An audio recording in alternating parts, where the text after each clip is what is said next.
Now, all Star Wars fans will know never to underestimate the Force, but that's something they didn't reckon with at Southend Job Centre. When Jedi follower Chris Jarvis walked in with his hood up, the security staff threw him out. Now they've had to issue an apology because apparently the Jedi religion dictates that hoods should be worn in public places. Lorna Ramsey has this story. When Chris Jarvis from Southend gets dressed in the mornings, there's one essential item that completes his outfit: his hoodie. He considers himself a follower of Jediism, inspired by the Star Wars films. But when he paid a visit to the job centre in Southend with his hood up, he was escorted out by security staff. What my main point is, it's like, you don't knock my religion if you don't know what it is. You know, go and have a look first before you start telling me that I'm wrong. That's what I said to the staff at the job centre here. Go and check it before you start screaming and shouting at me. And then subsequently they sent me an apology. The Department for Work and Pensions told us that job centre staff can ask people to remove their hoods or helmets for security reasons. But Jedi say they need to wear their hoods for religious reasons. So what do we know about this movement that started with the Star Wars films? Hello there. Come here, my little friend. Don't be afraid. The films have generated just under £3 billion at the box office and a generation of loyal fans. Some of them have adopted the philosophies of the Jedi as their faith. In the 2001 census, 390,000 people declared themselves as members. Jedis believe that humans have the ability to reach a higher state of consciousness, and the Jedi Handbook recommends all members wear hoods in public places to protect against bad energy. The job centre wrote to Chris to apologise, but he sees it as a matter of fundamental freedoms. I don't feel that someone else from another religion, because they was trying to air their views, would be kicked out the same as I was. It's wrong.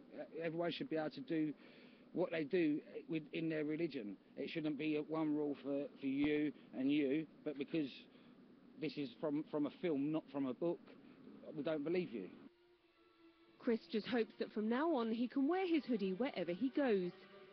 So Jedis feel just as welcome as any other group. Lorna Ramsey, Anglia News, Southend.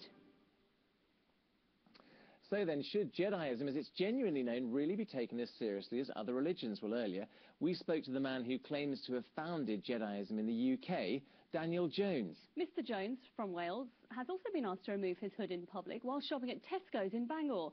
Well, we began by asking him for his reaction to the way Chris Jarvis was treated.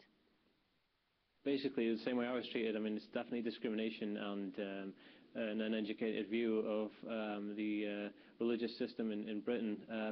Basically, everyone has to accept the new kind of religious movements such as Scientology and other kind of faiths. But with Jediism, obviously, they have to take acceptance to that, since the numbers are bigger than Scientology in Britain. So I think the way he was treated is absolutely disgusting. But Daniel, is it just in terms of that religious question, is Jediism, as you describe it, is it actually a religion? I mean, some people have even described it as an antidote to religion.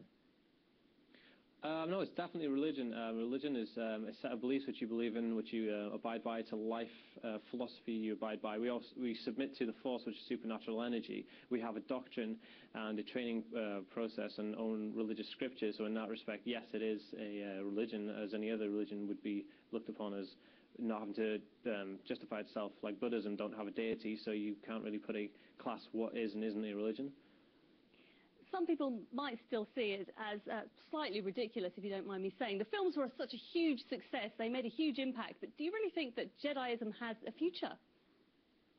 Absolutely. I mean, there's 390,000 registered people as Jedi in Britain.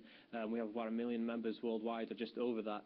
I mean, you know, other religions like Scientology still are very successful in their own little field, and people have the ability to choose what they want. I mean, yeah, it was based on films, but the films brought out teachings from other kind of religions and other Eastern philosophies.